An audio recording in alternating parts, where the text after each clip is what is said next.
Días, buenas tardes, buenas noches. ¿No se cansan ustedes siempre del mismo saludo? Si se cansan, dígamelo. Nuevamente estamos aquí en una nueva entrega de la sección Protagonistas de Antena Misterios y hoy vamos a hablar de un temazo espectacular. Tengo aquí a una invitada de lujo, enseguida la vais a ver, pero tiene que ver con ovnis y tiene que ver con cábala. Y ustedes estarán pensando, pero ¿cómo se conjugan esos dos elementos? Bueno, pues lo que vamos a hablar aquí hoy les va a romper la cabeza. Rápidamente voy a presentarla a ella. Ella se llama Juliana Di María, ella es abogada, ella está enamorada de Brasil, aunque ella es de Colombia. Es una persona que podríamos decir que ha soñado toda su vida con escribir. Ustedes siempre saben que yo digo que mi amuleto es la palabra, pues creo que en el caso de Juliana Di María era algo más. Era su amuleto y era su sueño. Ella estudiaba Derecho y no podía pensar en otras cosas, salvo la de escribir, y seguramente porque tenía una historia tan interesante que contar como la que vamos a hablar hoy aquí. Juliana, bienvenida. Muchas gracias, Mado. Bueno, buenas tardes, buenos días y buenas noches a todos. Para los que nos escuchan en tu segundo hogar de adopción, que es Brasil, obrigado, todos aquí. Para los que nos escuchan en España, donde estoy yo ahora mismo, vosotros sabéis que yo vivo en Colombia, pero estoy aquí rindiéndole honor a la querida Juliana con un cafetito del Huila, de Colombia, muy rico. Y para los que nos escucháis también en Colombia, en América Latina, en todas partes, en Estados Unidos, en Canadá, en Australia, nos escucháis de todas partes y me encanta saber desde dónde nos estáis escuchando. Antes de entrar en el meollo, en el solomillo de esta historia, que de verdad quédense hasta el final porque bueno, es impresionante todo lo que nos va a contar Juliana hoy, pero todo surge a partir de una historia que es un libro titulado Matusalén, el reloj del juicio final, que es la primera entrega de una saga de 3 libros, editada por Editorial Planeta, y que tiene como una especie de mitología, ¿no? Porque antes de llegar a la publicación de ese libro, tú pasas como un proceso impresionante, ¿no? ¿Quién eres y cómo llegaste a publicar esta historia? Bueno, Mado, yo soy escritora desde que nací. O sea, a mí siempre me gustó el tema de crear historias. Lo hacía de una forma muy inconsciente, porque pues cuando uno está así como más pequeño, no es como soy consciente de que soy escritora o de que me gusta esto, pero a todo le sacaba una historia. O sea, yo veía un pajarito, yo veía un gato, un animal, lo que sea, y yo a todos le sacaba una historia. Ya cuando estuve en la escuela y aprendí, fui como más consciente de este mundo de los libros y todo, me enamoré del mundo de los libros, me enamoré del tema de escribir y cuando tenía más o menos 14, 13 años, pues era mi sueño, lo deseaba con mucha pasión, pero pues tenía muchas voces a mi alrededor que me decían que no lo hiciera, que eso no se podía vivir. Y bueno, terminé estudiando, como tú lo dijiste, derecho. Cuando estaba estudiando derecho, ya en el último año, yo estudiaba por años, en la última etapa, tuve una crisis súper fuerte porque volví como a coger todas las novelas que me gustaban, me metí a ese mundo de la literatura, me metí al mundo de escribir. Yo les mostraba a mis compañeros lo que escribía, a ellos les gustaba, pero cuando les decía que si probaba escribiendo, todo el mundo me decía como, estás loca, tú tienes un futuro espectacular como abogada, estaba bien conectado, había hecho muchas cosas desde la universidad, había liderado muchos procesos y semilleros de investigación, yo creé semilleros de investigación, yo estaba en observatorios, entonces estaba como súper ligada con muchas cosas y la gente me decía, tú estás loca, que vas a cambiar lo que ya tienes y que te vas a dedicar a escribir. Y pues realmente cuando tú has escuchado o cuando escuchas tanto a una persona, tú te terminas creyendo ese cuento, ¿sí? Y yo hice de mi vida otra cosa, pero siempre estaba el tema de escribir. Y ahí me empezaron a pasar cosas que yo digo que son cosas diferentes. Atentos, Entonces, atentos, porque esto es mucho más que un libro, aparte de la historia y el tema que nos vas a dar para hablar. Cábala, cábala, ovnis, atentos, ¿eh?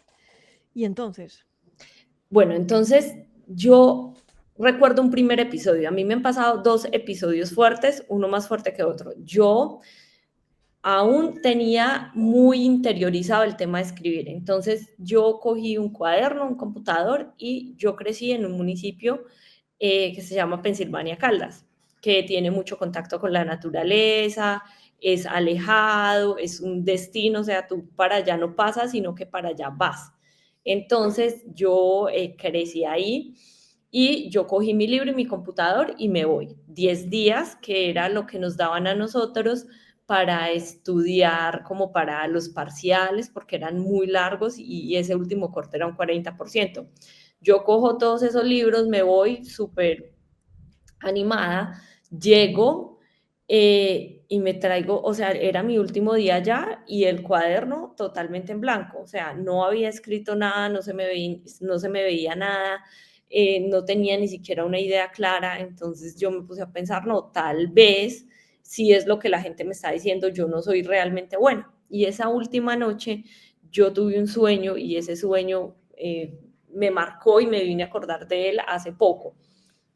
Allá hay unas cascadas. Yo llego a una cascada, ingreso a una cueva y se abrió una puerta. Yo estaba soñando y en la puerta había una mujer y me decía, no, ven, refúgiate acá porque hay una tormenta, el río está muy crecido y no te puedes devolver porque ese es un camino que tú vas como por el río. Y ella me dice, mira, yo ya estaba aburrida, ya era mucho tiempo, y me dice, léete este libro, y me pasa un libro en un cuerito chiquito, y yo me lo leo, pero es un libro súper chiquito, y me decía, vuélvelo a leer, vuélvelo a leer. Yo lo leo, y yo digo, qué historia tan increíble, pero yo le hubiera puesto más detalles, porque la terminó tan rápido, y me dice, no, es que esa historia la vas a escribir tú. Bueno, Maru, yo despierto, y estoy como que no sé si estoy despierta o si estoy dormida, ¿sí? Y yo en mi mesita de noche siempre tengo un cuaderno, un lápiz y agüita. Y yo era como a coger el lápiz y no era capaz, pero yo sentía que ya estaba despierta como para escribir el tema. Y no era capaz, o sea, no fui capaz en ningún momento de escribirlo y me volví a quedar dormida. Cuando yo despierto, no me acordaba.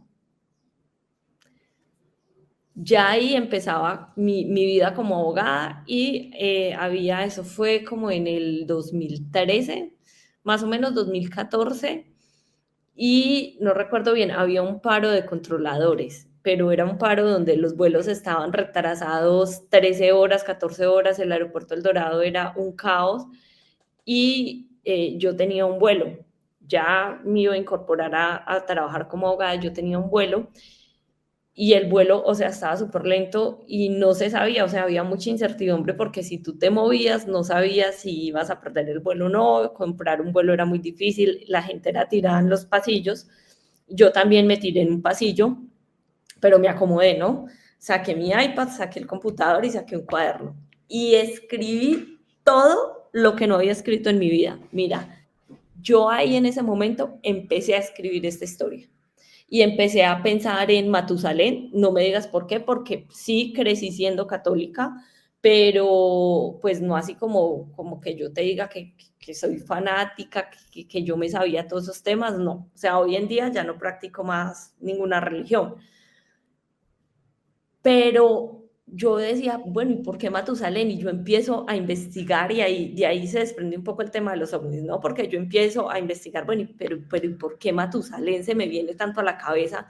Y empiezo a investigar como todo el tema de Matusalén y solo aparece una vez en la Biblia, el hombre que más vivió, pero ¿qué es esto tan raro? Pero se liga con el tema del diluvio universal y me devuelvo un poco también y digo, bueno, pero, y empiezo a hacer como la descendencia de Matusalén, a ver qué hay de Matusalén, y empiezo a encontrar este tema de Enoch, y ahí ya me empiezo a meter en un mundo de los Anunnakis, de qué es esto es una copia de lo que tiene la Biblia, y empieza también una crisis muy fuerte, Amado, porque yo crecí en un colegio de monjas, en un pueblo ultra católico, donde pensar otra cosa, pues yo no sé ahora, pero en mi época, pues, mejor dicho. Claro, Entonces, hay que entender que Colombia es un país bueno, que tenía el concordato desde hace muchas décadas. Yo creo que aparte del Vaticano era uno de los únicos países, y bueno, se ha renovado recientemente, en los que se evangeliza desde la infancia, prácticamente esa es la palabra, a la población. Y claro, es muy común encontrar a personas con férreas convicciones cristianas como tú. Claro, y eso fue para mí un choque impresionante porque era como con todo lo que yo había crecido, que sí me cuestionaba a veces, pero cuando medio me cuestionaba algo o empezaba a hacer preguntas raras, me metían a un grupo de oración, ponían a rezar el rosario, entonces Vamos a siempre rezar, tú te eras decía. como así. Bueno, Y pasa entonces, esto muy duro. claro, la gente se estará preguntando, perdona que te interrumpa, pero es que la gente yo creo que se tiene que estar mordiendo las uñas ya, igual que yo aquí, en plan, Dios mío, pero ¿qué fue con lo que se encontró esta muchacha? ¿De qué va el libro y qué es lo que se encontró esta muchacha, no? O sea, ¿cómo? Bueno, entonces, ¿qué me encontré yo ahí? Bueno, yo me encuentro en el tema de Enoch, que fue como un primer punto para hablar de los extraterrestres, ¿sí? Entonces me encuentro con la historia de Enoch en la Biblia, que es como la normal, que todos conocemos, que una carroza de ángeles se lo llevó y que él nunca se murió, o sea, sino que una carroza de ángeles se lo llevó.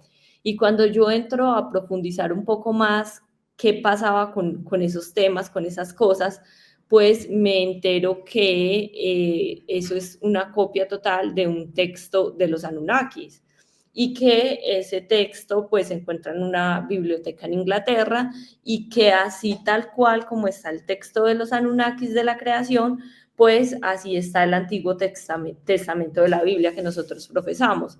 Y ahí es donde yo ya empiezo como a unir más los temas. Entonces lo primero que yo hice fue como esa línea de Matusalén, ¿sí?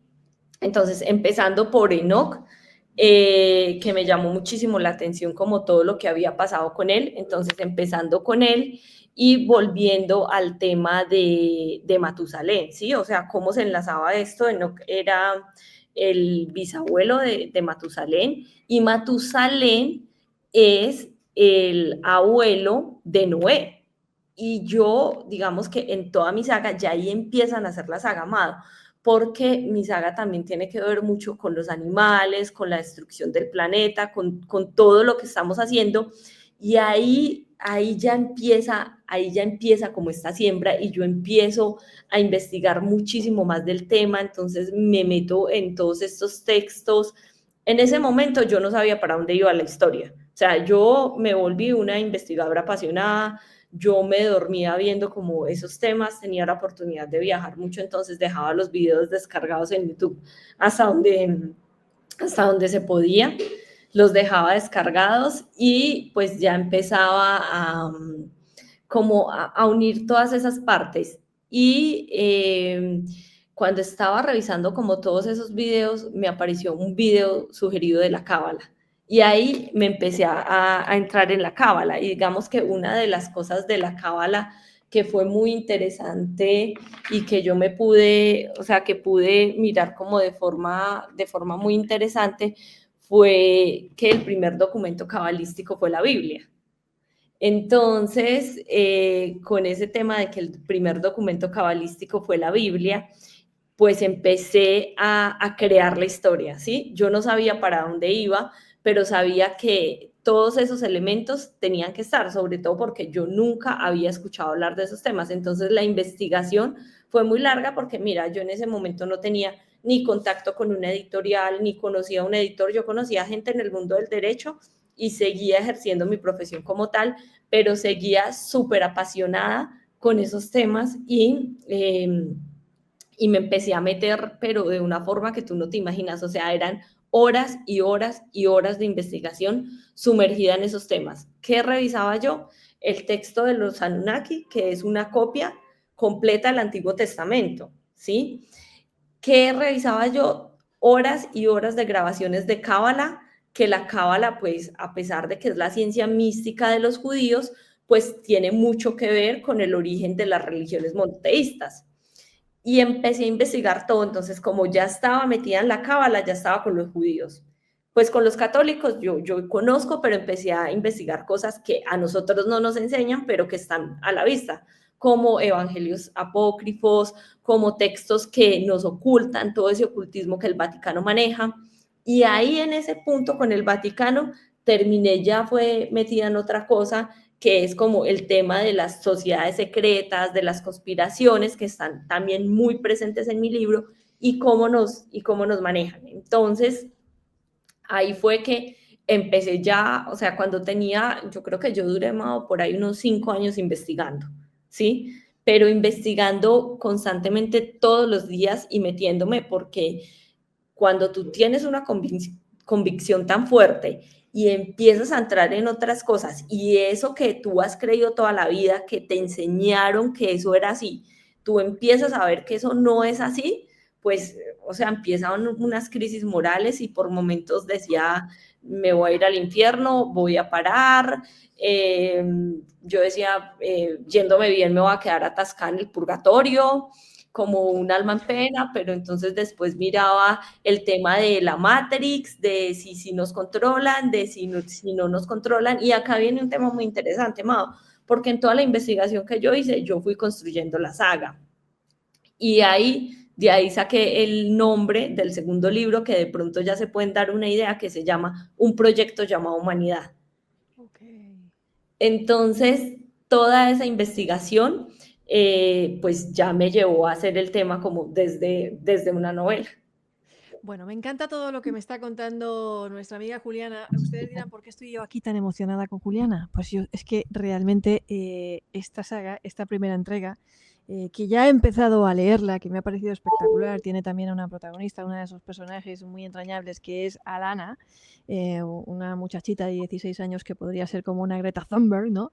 Pero que es una historia en la que se conjuga el tiempo muy remoto, el tiempo muy pasado, con el tiempo muy actual, que como yo les digo, les anticipaba, en una historia en la que se van a encontrar ovnis, cábala, sociedades secretas, conspiraciones. Diría yo que Juliana Di María es el Leonardo da Vinci de Colombia ahora mismo. Esa es la calidad de esa novela. Tienen ustedes que tenerlo en cuenta y entenderán ustedes, tal y como nos lo está contando, que realmente fue un desafío moral para ella, porque como les digo, en Colombia hay personas, porque en Europa, los que nos estén escuchando en España, que estamos en tiempos más posmodernos, donde no hay mucha fe o es cosa más de tiempos pasados, pues es un poco más difícil de entender, pero en Colombia sí se entiende, sobre todo en determinadas regiones de Colombia con mucha más fiereza, que estas convicciones son férreas y dejan poco espacio para, pues, para el debate, ¿no? Que a diferencia de otras religiones como las judías, que se basan más en el debate, a lo mejor en la discusión, en el exegismo, la religión cristiana es más dogmática y a pesar de, bueno, los escolásticos o de Santo Tomás o de las elucubraciones, pues sí puede poner en un brete a los creyentes. Tengo aquí, yo soy medio judía, la gente que me conoce, la Cábala de Mario Sabán, gran autor también aquí, la Cábala, que el Shulchan Aruch, todo libro que buena mujer judía debe tener, el Shulchan Aruch, está el Birkat Salomó, el Zohar también, el Sefer Yetzirah. En fin, tengo aquí de todo, pero tiene ahí, Juliana, un libro que me gustaría que mostráramos en pantalla. Bueno, ¿Qué es tu criatura? Muéstrala esta orgullosa. es mi criatura y tú acabas de dar un dato interesante. Yo no sabía que tú eras de ese origen judío. Y la historia de este libro, o sea, el protagonista, porque hay que mirar varias cosas y pues les voy a contar lo que yo puedo contar, ¿sí? Sin Sin hacerles hacer spoiler, pero cuéntanos eso, de qué mira, va la yo les puedo historia. contar los temas y les puedo contar, pero, pero sin hacer spoiler, ¿listo? Bueno, entonces, ¿qué pasa? El reloj del juicio final empieza en el 2073, ¿sí? Entonces, eh, empieza en el 2073 y empieza, como tú lo dices, con Alana Monastrug. Alana está haciendo una marcha en defensa de los animales en la Puerta de Alcalá, ¿sí?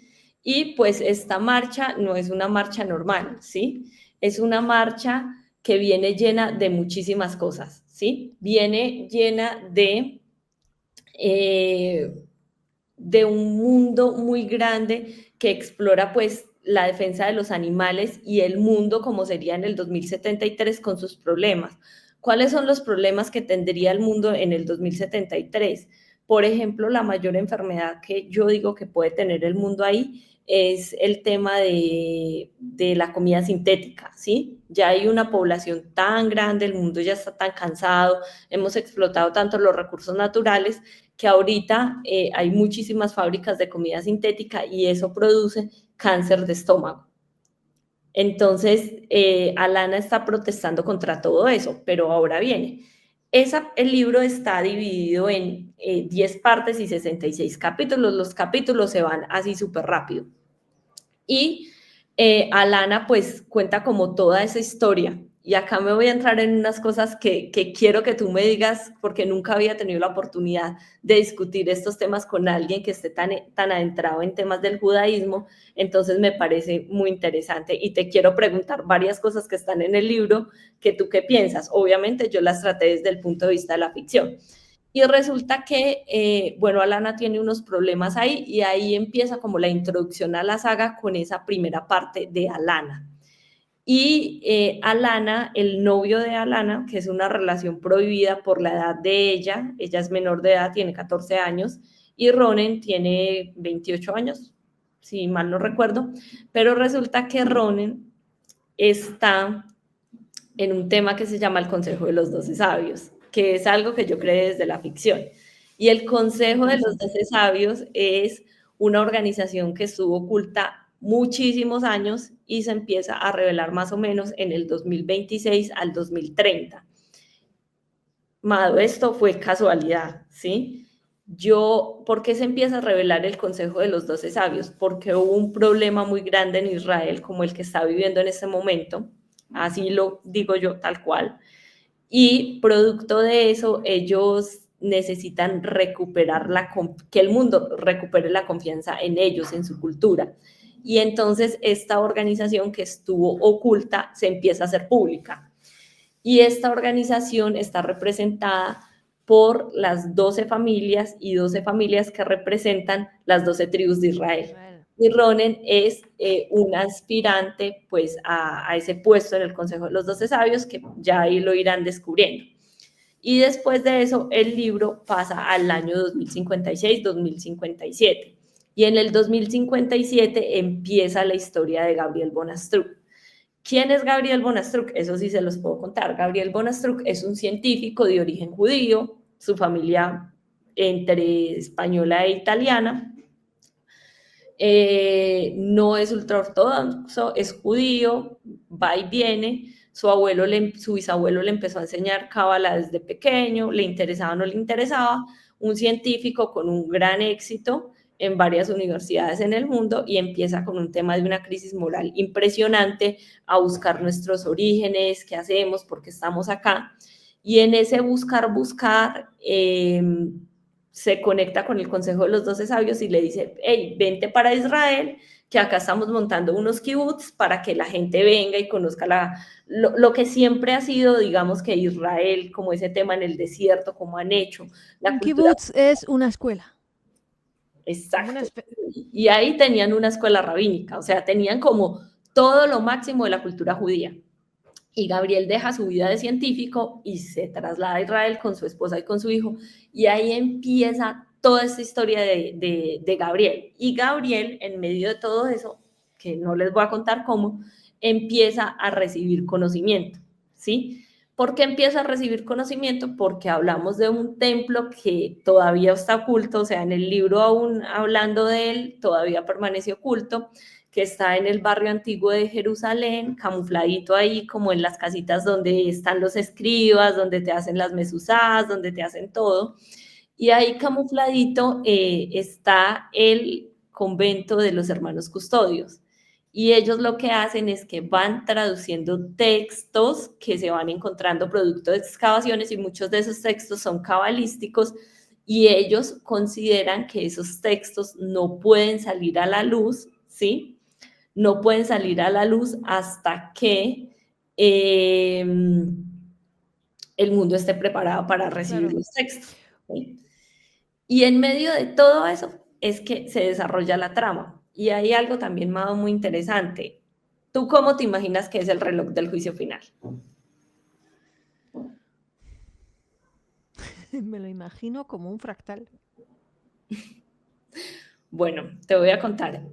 Y acá esto sí fue muy osado, pero yo nunca había podido preguntarle a alguien que practicara la religión O sea, judía. ¿cómo me lo imagino yo? Si yo tuviera que imaginármelo, o sea, no como judía, sino yo. Yo me lo imaginaría como un fractal. Pero es que te voy a mostrar algo, o sea, ¿por qué voy al tema de los judíos? Voy. Por, Mientras tanto, quiero explicarles a la gente que has dicho, donde se hacían las mezuzás, una mezuzá para quien no sepa lo que es, que has comentado antes, es pues como una especie de cajita de metal, semicajita, que se puede, la mayoría de veces no se cierra por detrás, dentro lleva como lleva es algo que se pone en las jambas de las puertas, que tú besas cada vez que entras y sales de la puerta. Hay gente que incluso se lo pone en los coches. No os puedo mostrar la mía porque me tendría que levantarla. La tengo puesta en la puerta. yo también tengo uno en la puerta. Claro, y entonces, pero os la mostraré. Lleva dentro como un papiro hecho en piel de cordero, porque tiene que ser kosher, ¿no? Ese papel de cordero en el que se han escrito unas palabras, que también las escribí yo a mano, significativas de un fragmento de la Torá, que protege el hogar. Continúa. Bueno, entonces, mira, resulta que acá Gabriel lo que hace es que empieza a revelar muchas cosas sobre la cábala que le fueron entregadas en este templo donde él podía ir, que es el templo de los hermanos custodios, que está allá súper escondido, y le empiezan a entregar, como tú sabes, está el tema de los mundos superiores y lo que hace Gabriel en su libro, que empieza a tener una persecución por parte de muchas religiones, ¿sí? Es esto. Acá está los mundos de la cábala, Lo ¿sí? estamos proyectando mucho más grande para que la gente lo pueda ver en el canal de YouTube. Los que nos estéis escuchando en iVoox, pues si lo queréis ver podéis pasar al canal de YouTube, y los que no podáis verlo y lo estéis escuchando solamente, Juliana nos lo va a ir describiendo. Bueno, entonces, los mundos de la cábala, para que nos ubiquemos, dicen que la cábala está dividida en 4 mundos y son como unos circulitos para que nosotros nos vayamos ubicando en el tema material y lo podamos entender. ¿Para qué? Para las personas que no hemos tenido tanto contacto con el judaísmo y para las personas corrientes. Entonces, ellos dicen, está el plano de lo divino, está el plano de la creación y todos nos lo representan en círculos. Está el plano de la formación, ¿sí? Y por último está el plano material. Y resulta que lo que hace Gabriel en su libro es que desarrolla la teoría de los mundos inferiores. Entonces dice que el plano material se divide en dos y ya les voy a explicar por qué está una parte blanca y otra parte negra.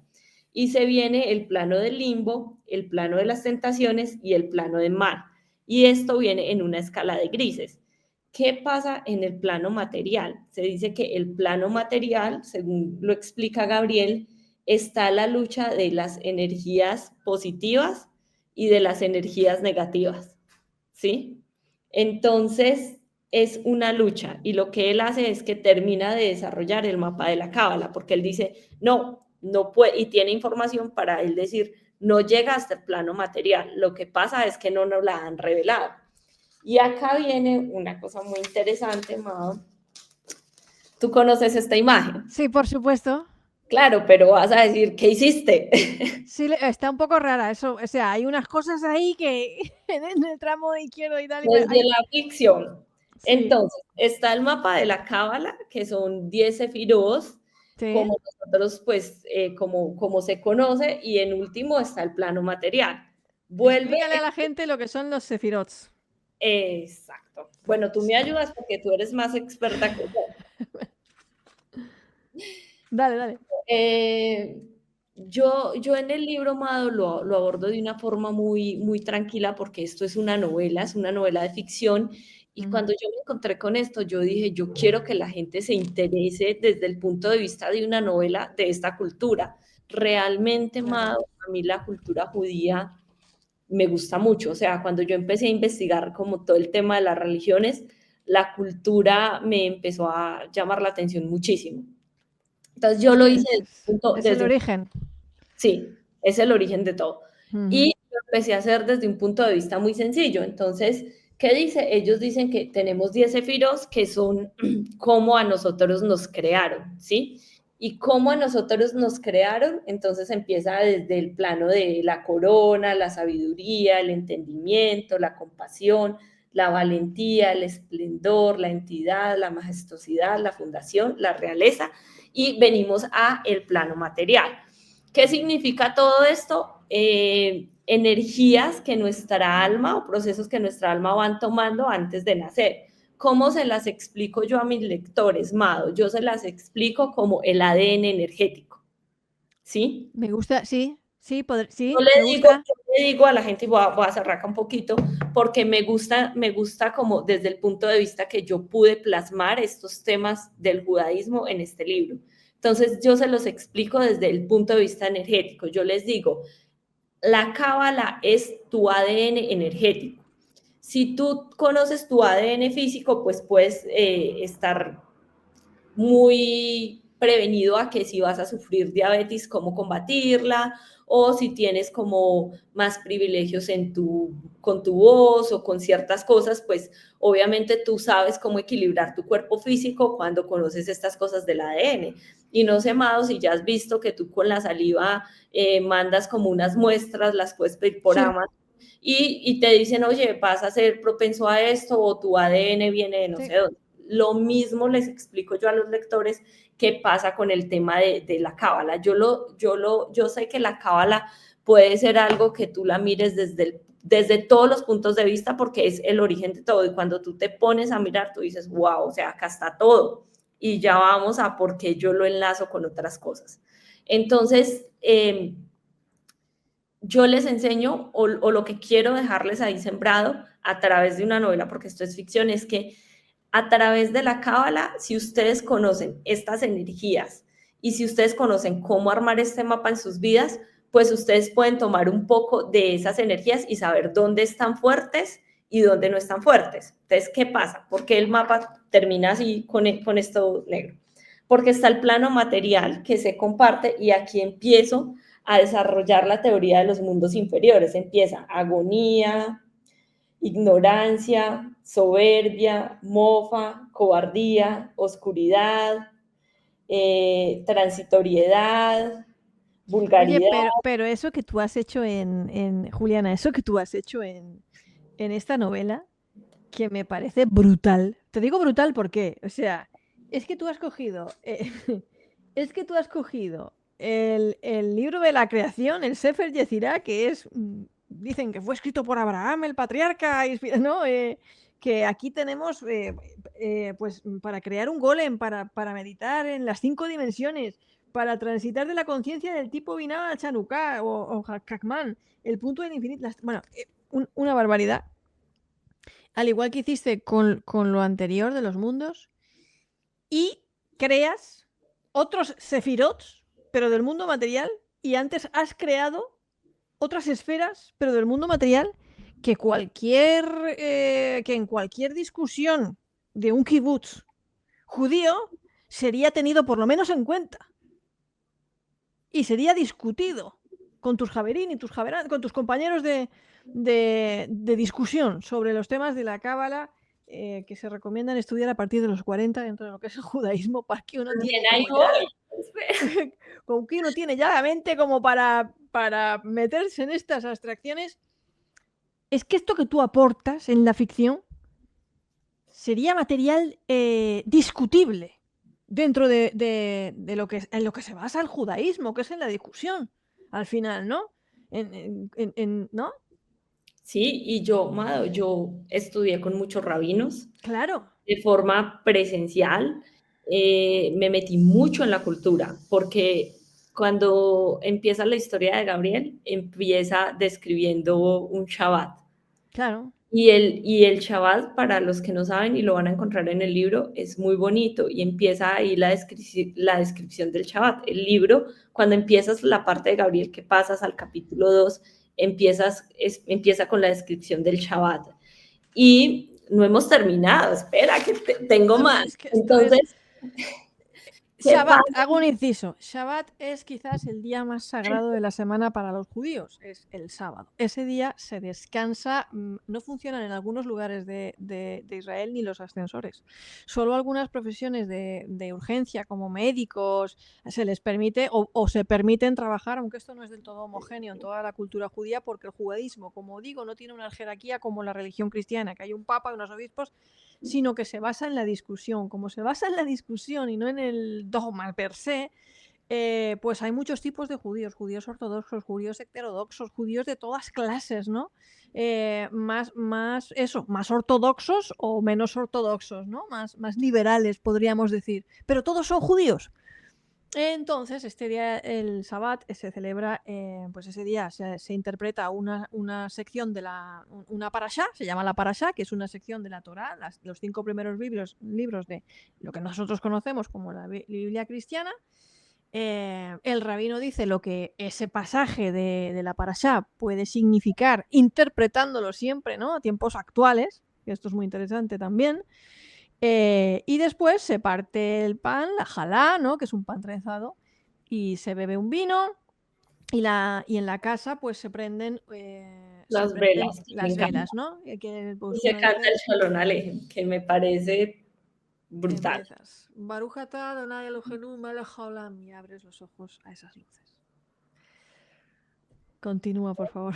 Entonces, ¿qué pasa con Gabriel? Que esto se los puedo contar y créeme que no les estoy haciendo spoiler, solo les estoy contando qué pasa en el libro de Gabriel y por qué a Gabriel le hacen toda esta persecución. Entonces, en el libro de Gabriel, él revela esta teoría de los mundos inferiores. Él dice, acá tienen escondido para cuando el mundo esté preparado. Mado, tú sabes que la cábala estuvo escondida por muchos años, la sabiduría de la cábala, y que tú, como tú dices, o sea, las normas o lo que se dice es que para los ultraortodoxos es que a partir de los 40 años y solo hombres pueden estudiarla porque tienen la madurez del conocimiento, pero ahora tú te das cuenta que en internet y que hay muchos libros como el de Zohar que tú lo mostraste y hay mucho conocimiento que Libro del esplendor. exactamente que tú ya puedes encontrar en cualquier lugar y que cualquier persona puede acceder a este conocimiento. ¿Qué pasa? Que Gabriel accede a otro conocimiento que ha estado oculto, que es la teoría de los mundos inferiores. El libro o sea, Gabriel dentro del libro escribe un libro y el libro se llama Teoría de los mundos superiores e inferiores. Y es lo que hace, entonces por eso tú ves que se completan las otras sefirot. ¿Por qué? Porque él desarrolla la teoría de los mundos inferiores. Y acá viene muy importante para saber cuál es el reloj del juicio final del que yo hablo. Porque el reloj del juicio final del que yo hablo en el libro es la materialización del mapa de la cábala. Ya te explico.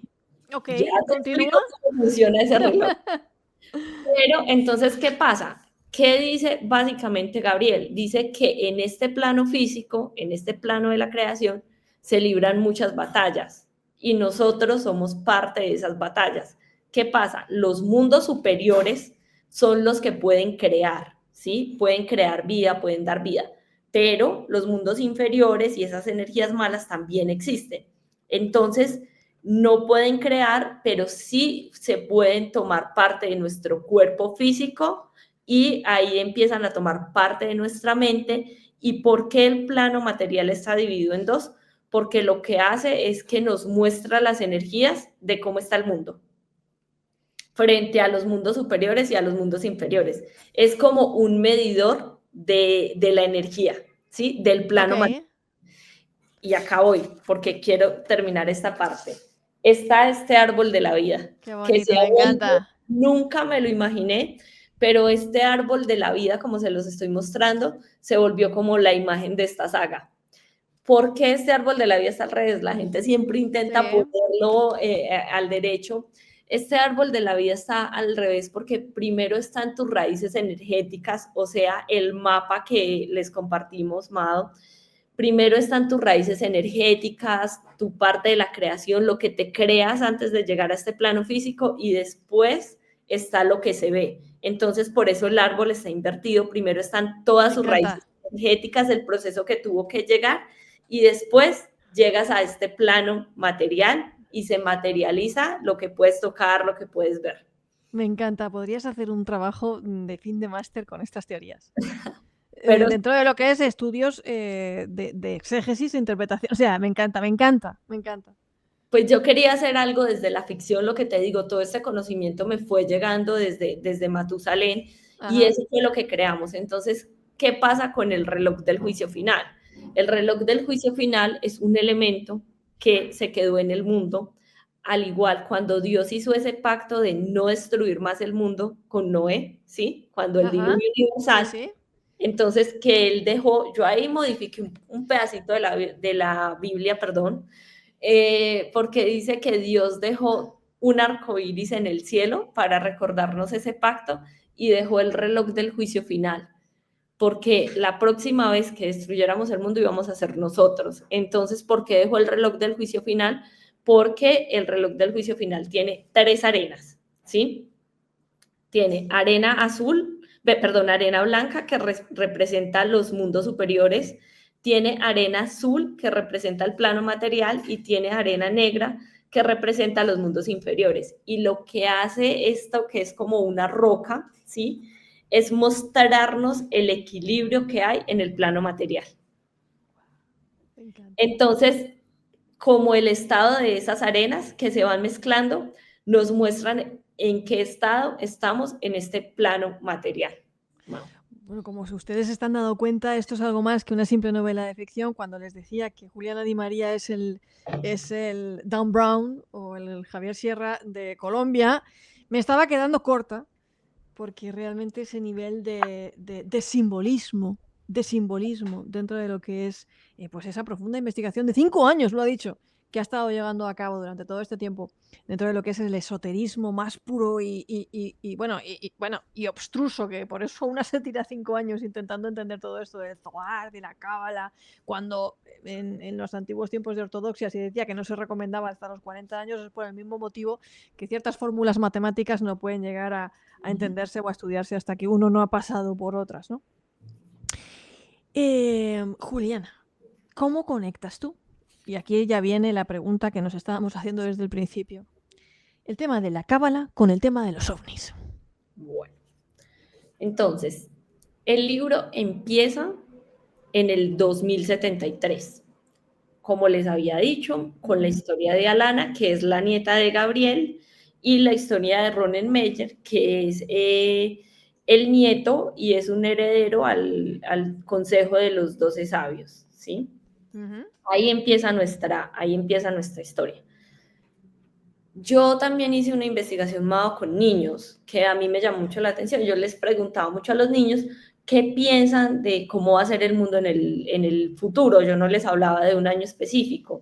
Y ellos se referían al mundo y decían, yo me imagino que ya los ovnis van a estar entre nosotros, que los extraterrestres van a estar acá, que no les vamos a tener miedo. Y dije, ok, yo tengo que ahondar más en este tema y entender cómo se conecta como todo este mundo espiritual con el mundo de la cábala, el mundo de los extraterrestres, con todo esto que está pasando. Y cuando reviso todo este tema, Amado, me empiezo a dar cuenta, o sea, y vuelvo a retomar acá un poco, de ese texto de los Anunnakis, de la creación, de cómo fue la creación, de cómo fue todo. Y entonces me devuelvo como ya a estudiar un poco más ese Antiguo Testamento, esa relación con el texto de los Anunnakis y empiezo ya desde la ficción a crear. Entonces lo primero es que en el 2057, 2056, 2057 hay una crisis moral muy fuerte para toda la humanidad. ¿Por qué? Porque las religiones han perdido muchísima fuerza, precisamente porque nos esconden muchas cosas, al menos el catolicismo y el islam han perdido fuerza, nos esconden muchas cosas y les da miedo hablar de lo que está pasando, o sea, no nos hablan desde un punto de vista espiritual y creo que eso es algo que yo dije cada que veo las noticias o veo YouTube, yo soy muy consumidora de YouTube, veo muchísimos programas y me doy cuenta que el tema se está acelerando, como por ejemplo lo que pasó con Jaime Maussan, con sus descubrimientos en Perú, que lo han querido minimizar, impresionante, que lo han querido callar, descubrimientos que han hecho también en México sobre la zona del silencio, Lourdes, que, wow, o sea, su esposo y ella han investigado muchísimo sobre la zona del silencio y todo lo que allí ocurre. Un saludo Entonces, a Lourdes y a Johanan, queridísimos. Estuvimos hace poco juntos en Bogotá. espectaculares. Entonces, hay muchas investigaciones, Mao, y empiezo a investigar casos como el de Brasil, o sea, ya empiezo yo ya, que es como mi territorio, que han pasado muchas cosas como el de las luces chupa chupa, que voy a contar rápido para contextualizar a la gente, que fue un campesino, un pescador, que en plena época de carnaval se encontraron como una nave del cielo, se pusieron a mirarla, al tener ese contacto, su cuerpo se empezó a desprender y así murió. Fue muy triste ese caso.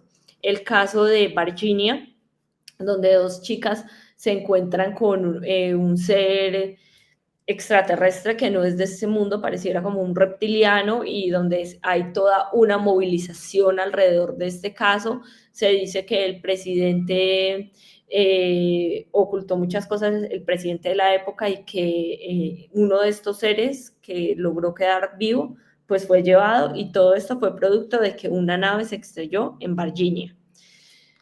Y otro caso, Amado, que también me llamó mucho la atención fue el tema de la noche de los ovnis de Brasil, porque tú lo estás viendo, o sea, hay evidencia. ¿Tú cómo dices que eso no está pasando si es todo Sao Paulo viendo esa cantidad de luces, bases militares, bueno, todo ese tema, que tuvieron que salir a dar una rueda de prensa, aunque dijeron que no fue un ataque porque no nos estaban atacando, pero sí se estaban comunicando con nosotros, no sabemos quiénes son? Entonces, trataron de manejar un poco la información, pero es real, o sea, es un tema que está entre nosotros. Ahora, ¿cómo vengo yo a enlazar todo esto con una novela? Hay una crisis moral. Hay una crisis moral, y esa crisis moral es sobre nuestro origen. ¿Por qué? Porque estamos viendo que nos visitan, estamos viendo que viene un montón de gente diferente a nosotros, y obviamente al ser humano, y me incluyo porque a mí también me da mucho miedo lo desconocido, o sea, lo desconocido nos da miedo. Y acá viene un cuestionamiento, Mado, que lo hago mucho desde la cábala, y aquí sí vienen como todas las lecciones que yo aprendí. ¿Qué hizo tan egocentrista al ser humano? ¿Sí? Y acá viene el mayor problema que la cábala nos dice a nosotros que tenemos, o el mayor problema del ser humano, y que así es a partir del punto de vista de la cábala, es el ego. A nosotros la cábala nos dice que el ego es el origen de todos los males del mundo. Y tienen razón, porque a veces la gente dice, ay, es que un poquito de ego es bueno. No, cuando tú empiezas a estudiar el ego desde el punto de vista de la cábala y entiendes realmente lo que significa la palabra ego, tú dices, o sea, lo entiendes todo. Y para la cábala, el origen del mal, o el origen de todo esto que es muy malo, es el ego. Entonces, desde ahí parte todo. El ego, o ciertas religiones, porque sabemos que todas se desprenden del judaísmo, el ego fue el que nos hizo a los seres humanos, o sea, creer que somos el centro del universo. Y el ego es lo que han tomado muchas religiones para hacernos sentir que somos únicos en este universo, y la expansión del ego es lo que nos ha llevado a nosotros a no aceptar lo que es diferente en nuestras vidas. Entonces yo me pego mucho de ese tema del ego para decir por qué los humanos no aceptamos que hay seres de otras razas, que puede haber mucho, o sea, no hemos terminado de conocer el universo, de ver lo grande que puede ser el universo, y ya estamos pensando que somos únicos y que lo que se ve diferente a nosotros es malo, o sea, que no podemos convivir con otras cosas que sean totalmente diferentes a nosotros. Y viene como muchas cosas que nos empiezan a dar miedo.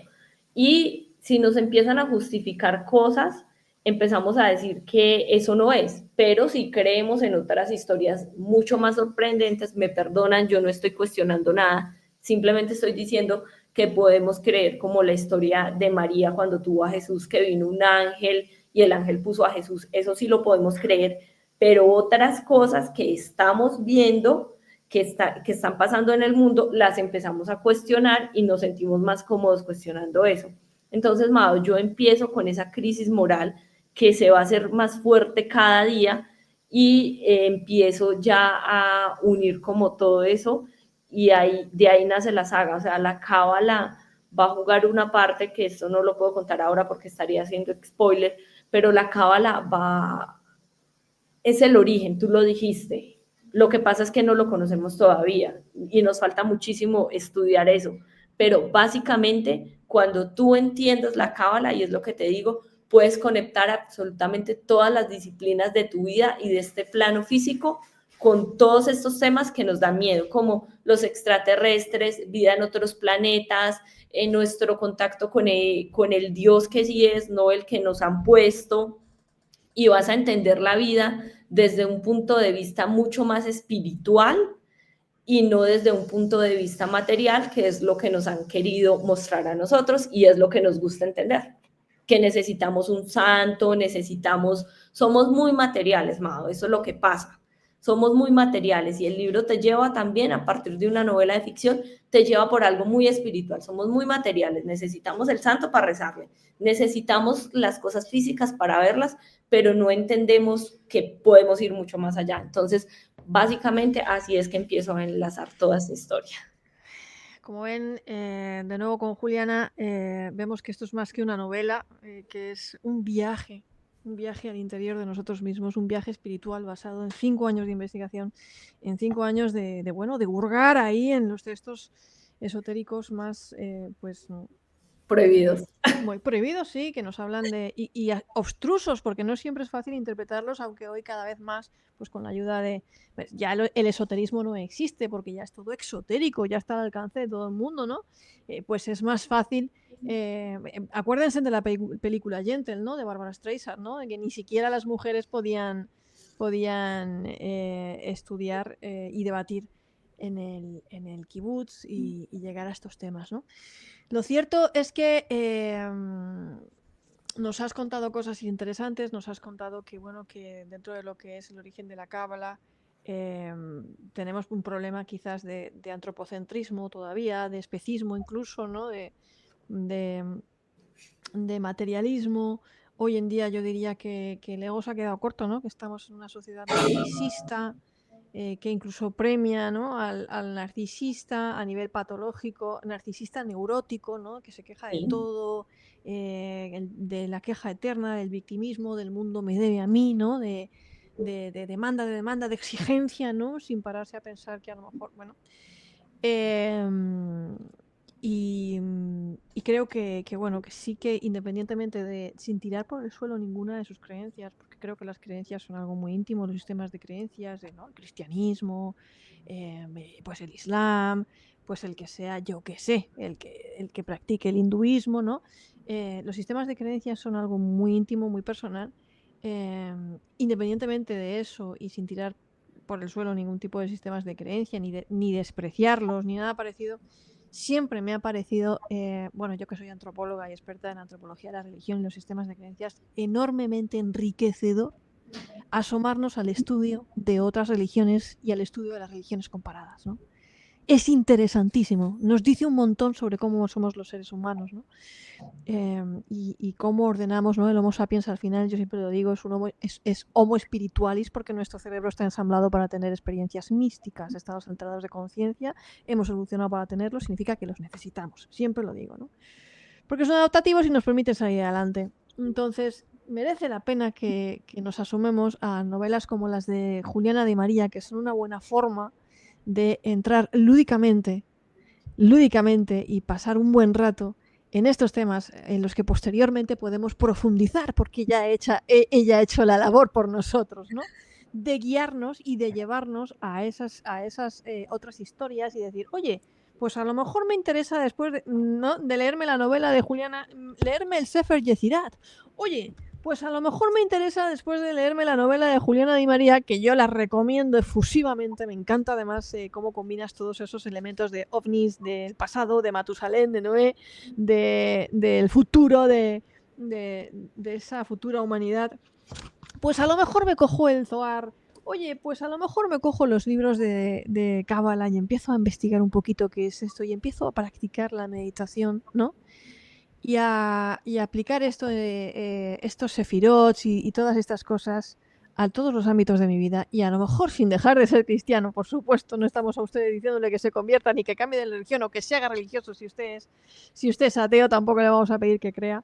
Pero aprovechar toda esa sabiduría ancestral, que es sabiduría. De hecho, en antropología de la religión, incluso las sabidurías orientales se llaman sabidurías, porque tenemos incluso reparo a la hora de llamarlas religión, porque hay mucha filosofía también y mucha sabiduría también en muchísimos sistemas de creencias que tienen una aplicación en la vida, porque no todo en la vida, como decía Juliana, es material.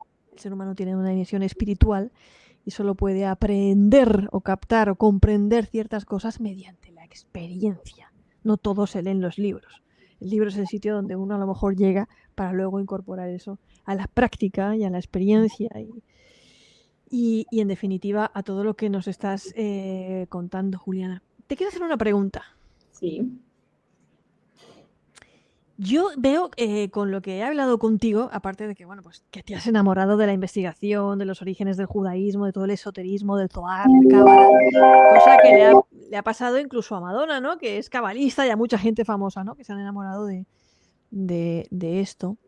Yo veo que tú eres una persona que realmente se sintió impactada y transformada por todo este conocimiento que se te ha derribado todo, ¿no? O sea, se te ha derribado Espiritual. todo, a nivel espiritual. ¿Has cambiado? Total. Todo, O sea, Mado. quiero decir, tú ya todo lo que te habían enseñado lo ves de otra forma. ¿Cómo concibes a nivel de cosmogonía? Por lo que yo puedo intuir, tú crees ahora mismo, tú ya no te tragas la idea de Adán y Eva, pero también has dicho una cosa muy importante, ¿no? Tal y como nos la han vendido, es decir, nos creemos que la Virgen María recibió la visita de una paloma, el Espíritu Santo, y quedó embarazada, ¿no? Y nos cuesta creer, a lo mejor, en los grandes maestros constructores de la humanidad, los alienígenas. ¿Es ahí a donde tú querías llegar, Juliana? ¿Dónde querías llegar? Cuéntanos. Bueno, sí, porque mi segundo libro se llama Un proyecto llamado Humanidad. Ajá. Y estoy trabajando en él, ¿sí? Y digamos que desde el punto de vista, claro, desde el punto de vista, toda esa teoría de la religión se me fue al piso, o sea, de la religión desde el punto de vista en el que yo la creía amado. Y ahí me llevó a investigar otras cosas. Tú lo dijiste, la meditación, por ejemplo, o sea, yo en ese momento no practico ninguna religión y me han juzgado en muchos programas porque me dicen, uy, se salió de ser católica y se metió a la cábala. No, la cábala no es una religión, la cábala es el origen de todas las religiones, de todo. Entonces hay que entenderlo, pero pues yo también estuve en la oscuridad y seguramente si yo no hubiera tenido este conocimiento también pensaría igual que esas personas. Entonces, Mado, yo encontré un camino espiritual grande y ahí viene otra parte de la investigación del libro y es por qué nos bloquean esas experiencias extrasensoriales que nosotros podemos tener. ¿Cómo? Entonces empecé ya a investigar y eso también está dentro del libro a partir de una novela de ficción, tú lo has dicho, pero mira, el azúcar. El azúcar es la peor sustancia que el ser humano puede consumir. Yo soy adicta al azúcar, hermano. Yo es veneno, es veneno. Pero si a mí me pones una galleta, yo me tengo que acabar el paquete de galletas. No soy capaz de no consumir azúcar si lo tengo al frente y no lo dice Juliana, o sea, lo dicen los estudios, Mao. Lo que hace el azúcar en nuestros cuerpos y lo que hacen sustancias como el flúor, que calcifican nuestra glándula pineal. Y si tú miras a la cábala o el origen de estas ciencias que tú estás diciendo, tú dices, nos bloquean la glándula pineal, bloquean funciones en nuestro cuerpo. ¿Para qué? Yo digo que es para que no podamos estar en el momento presente. ¿Qué es lo que más nos cuesta a los seres humanos? Siempre estamos o para atrás o para adelante. pero nos cuesta mucho estar en el momento presente, porque si estamos en el momento presente, pues nos vamos a empezar a cuestionar muchas cosas que nos han enseñado que no se pueden cuestionar. Y también hay una reflexión que hago, Mado, pues a partir de toda esta novela de ficción, no les estoy haciendo spoilers, simplemente son temas que se van a encontrar y se van a encontrar con conspiraciones que se han armado desde el Vaticano y en las que mucha gente dice estamos en una Matrix, pero cuando me lean, si me dan la oportunidad, van a entender cómo funcionan estas conspiraciones que mientras la gente vive su vida normal de acuerdo a lo que le han planteado, cómo la tienen que vivir, cómo funcionan estos grupos de poder desde la... Cuéntanos una conspiración del Vaticano. Cuéntanos una conspiración del Vaticano, que esto le encanta a la gente, me encanta. Una conspiración del Vaticano, el ejército de Matusalén, que yo la volví ficción, ¿sí? Pero es una conspiración del Vaticano que prepara o recoge niños desde muy pequeños, ¿sí? Y los enseña y les enseña ciertas ciencias y todo, y es como un poco espionaje, ¿sí? Entonces viene una conspiración de espionaje y ellos se camuflan en el mundo como si fueran parte de nosotros, pero son personas que tienen muchas identidades, que están por el mundo. Uno de ellos que van a encontrar en mi libro es Ethan, y ahí van a encontrar toda esa historia de Ethan y lo que pasa con esa conspiración que maneja el Vaticano. Otra conspiración de la que hablo son las investigaciones que tienen en temas ovnis y cómo estas investigaciones que tienen en temas ovnis son mucho más grandes incluso que las que puede tener el gobierno de Estados Unidos y cómo intentan camuflarlo. De hecho, ¿tú crees que son más importantes y exhaustivas que las que tiene el propio gobierno y Departamento de Defensa y el Pentágono de Estados Unidos? Sí. ¿Por qué? Puede que ellos no tengan la evidencia, no tienen todo, pero ellos reciben de todo lado, ¿sí? Entonces reciben de Estados Unidos, reciben de muchos lados y el Vaticano tiene muchísimos convenios. Tiene toda esta información y a partir de todas estas investigaciones que le hacen el favor de hacerle a diferentes países, ellos van construyendo su propia investigación, que es la que ustedes van a ver en el libro. No tanto en este primero, pero en el segundo tomo van a ver mucho cómo se pasea el Vaticano por toda esa investigación. Y viene otra cosa muy importante, Mado, cómo nos tienen que dormir a nosotros para no estar tan presentes y que no estemos tan revelados. Entonces, en el 2073, toda la población va a tener un chip, ¿sí? Y ese microchip va a ser, te lo ponen desde que naces, y va a ser tu número de cédula, va a ser tu número de pasaporte, va a ser tu número de teléfono, es un número único para todo. Tu sistema de comunicaciones, porque ya no existe el celular, sino un sistema de comunicaciones. Ese chip, la implementación de ese chip vino desde el Vaticano. Eso sí lo pueden descubrir desde ahora en el libro. La implementación de ese chip vino desde el Vaticano y el Vaticano fue el que promovió que ese chip se implementara. Después se van a dar cuenta que no es tan chévere lo del chip y la gente en el 2073 pues ya no va a estar consumiendo el azúcar ni nada de eso. Va a ser como ahora que nosotros digamos que miremos al pasado y podemos decir como, uy, no, qué pesar que la gente no leyera determinados textos porque realmente creía que se iba a ir al infierno. Entonces, en el 2073 nos van a mirar a nosotros como, uy, qué pesar que ellos consumieran azúcar aún sabiendo que no lo debían consumir. Qué pesar, ellos ya no van a tener eso, pero van a tener el chip, que el chip bloquea funciones de su glándula pineal. Y va a haber gente hablando de cómo quitarse el chip y va a haber poblaciones en el mundo que se empiezan a agrupar para quitarse en el chip porque el chip es malo y la gente va a empezar a decirles, uy, están locos, pero ¿cómo se van a quitar el chip? Si gracias al chip bajó la inseguridad, sabemos dónde está ubicada la gente y el chip obviamente en cuestiones de lo que estamos hablando ahora, que es el Internet de las cosas, pues va a tener unos beneficios que nosotros, pues, o sea, que los humanos ven como beneficios, pero si se ponen a mirar como la consecuencia de eso, pues es muy grave, pero la gente como está tan en el plano material, o sea, con una fijación tan grande en el plano material, no están mirando en las otras cosas que pueden pasar, que es de lo que yo hablo, que son los mundos superiores y los mundos inferiores y cómo estamos mezclando estas energías. Entonces, Mado, es eso, todas esas conspiraciones las vas a encontrar ahí, y no solo de los católicos, no solo hablo de los católicos, los judíos, sino también del Islam. Entonces, por ejemplo, tú en el libro acá, muy sutilmente, no sé si puedes ver, están los símbolos de las 3 religiones. Sí. La cruz, la estrella de David y la media lunita.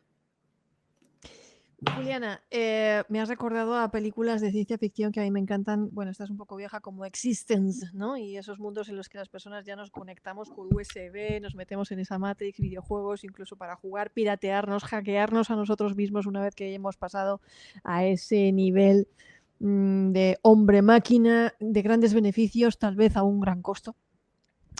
A veces, pues en medios de comunicación, ¿no? Una está pendiente, pues no solamente por este canal de YouTube y el podcast Antena Misterios, sino porque pues todos los fines de semana, muchos de ustedes ya lo saben, nosotros estamos en La Rosa de los Vientos de Onda Cero, en ese programa veterano que lleva más de 25 años en antena.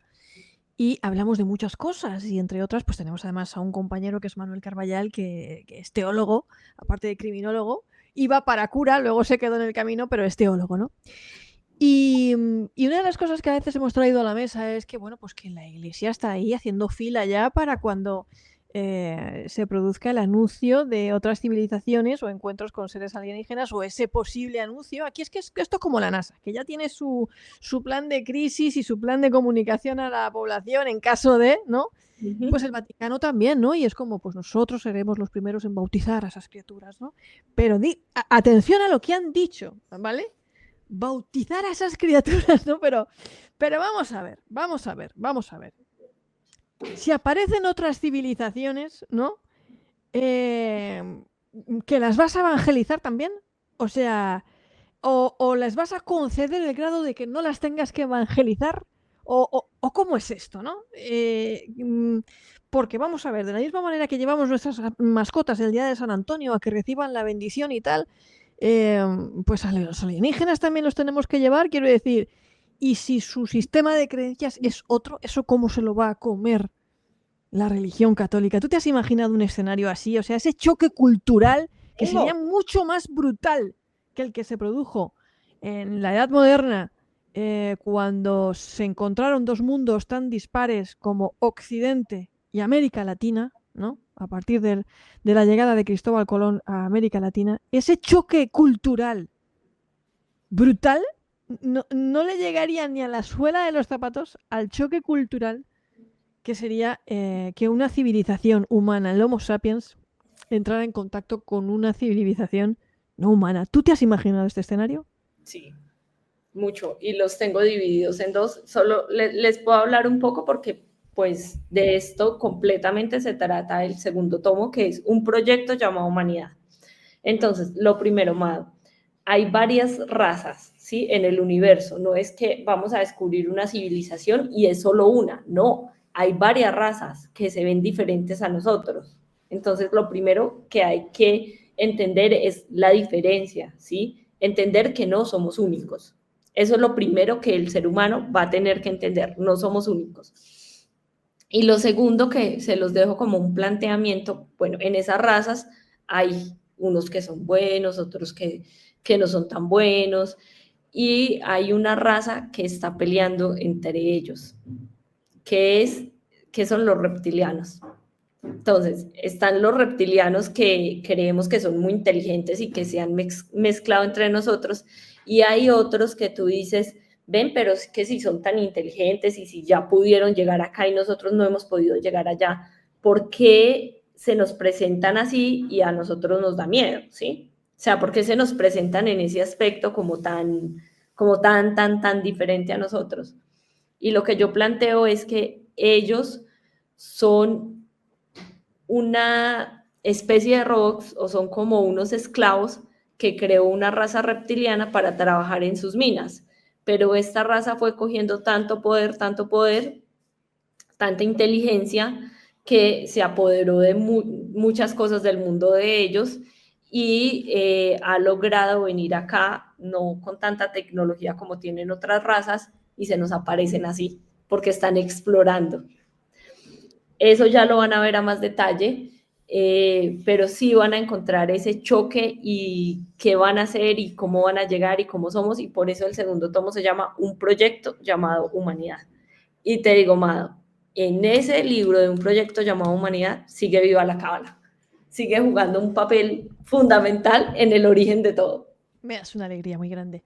Pues, señoras y señores, yo he disfrutado enormemente de esta conversación con Juliana de María. No me sorprendería, porque, a ver, todo esto a ver, son teorías, son hipótesis, ustedes pueden estar de acuerdo, no pueden estar de acuerdo, pueden pensar.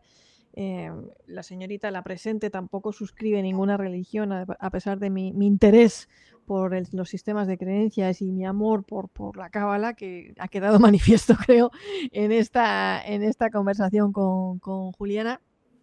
Pero que a mí unas civilizaciones que sean capaces de llegar a otro planeta, teorizando, estoy teorizando, o una civilización que sea capaz de eso esté en el seno de su civilización con problemas internos o peleados entre sí y no siga esa progresión tecnológica paralela a la progresión espiritual, tampoco me sorprende, porque el ser humano ha llegado a unos límites de avance tecnológicos impresionantes en las últimas décadas. El salto ha sido brutal ya de células madres en laboratorio, bueno, de un montón de cosas que casi nos equiparan o equiparan a la ciencia, a la categoría y estatus de dioses, ¿no? De poder crear vida en laboratorio, de crear células, óvulos, espermatozoides a partir de células madres sin ningún, ¿no? Úteros artificiales, gestar, ¿no? Crear vida de muchas maneras, y lo que se está haciendo ahora con la inteligencia artificial. Y no somos precisamente un ejemplo de ser los más avanzados espiritualmente, o de decir que en nuestro planeta no hay guerras, o de decir que todo es paz y amor. Muy al contrario, ¿no? Desgraciadamente todavía hay muchos conflictos y mucha injusticia social y muchas personas que viven en la más absoluta esclavitud. La esclavitud no ha desaparecido, sino que ha aumentado en las últimas décadas también en este planeta, con lo cual el avance tecnológico, el progreso tecnológico no va siempre parejo al progreso espiritual, lamentablemente. Juliana de María, yo deseando volver a Bogotá para poder seguir con la lectura de ese magnífico libro que has gestado durante 5 años y has alumbrado recientemente. Que te vaya muy bien, te deseo muchos éxitos y deseando ya pues también que pronto podamos ver el segundo. Ha sido un placer tenerte aquí. Muchas gracias, Ma. Muchas gracias para todos por escucharnos. No se Y olviden, ya, son temas reales, pero esto es ficción. correcto, aquí Ustedes la tienen línea. que investigar si sí o si no, o sea, es muy importante. Yo soy una escritora de ficción, que me baso en temas reales, sí, pero yo soy escritora de ficción. Si ustedes quieren ahondar, vayan. ¿Que parto de realidad? Sí, pero soy escritora de ficción, lo quiero dejar claro. Me ha parecido muy importante este matiz para que la gente un poco separe el trigo de la paja, ¿no? Desgrane un poco ahí, pero como tú bien has dicho, y eso es lo interesante, con esa tarea que les has puesto, por sus propios medios, y lleguen ustedes, a partir de sus investigaciones, a sus propias conclusiones y decir, oye, pues Juliana, esto que planteaba yo creo que sí podría ser, o no podría ser, esto me parece más de un guión de guionista de Hollywood y una serie de ciencia ficción que otra cosa. Vale, pues muy bien.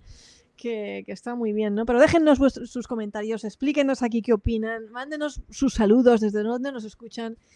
Siempre, pues siempre les digo que aquí se puede comentar de lo que ustedes quieran, siempre, pues desde el respeto, el amor y la amabilidad. Mil gracias siempre por escucharnos. Si han llegado hasta aquí, denle el botoncito para arriba, porque eso nos ayuda muchísimo a decir que les ha gustado, pero sobre todo déjennos saber de ustedes, que nos encantan, ¿no? Saber de ustedes, que nos comenten. Y hasta la próxima entrevista. Se les quiere. Un beso. Gracias, chao.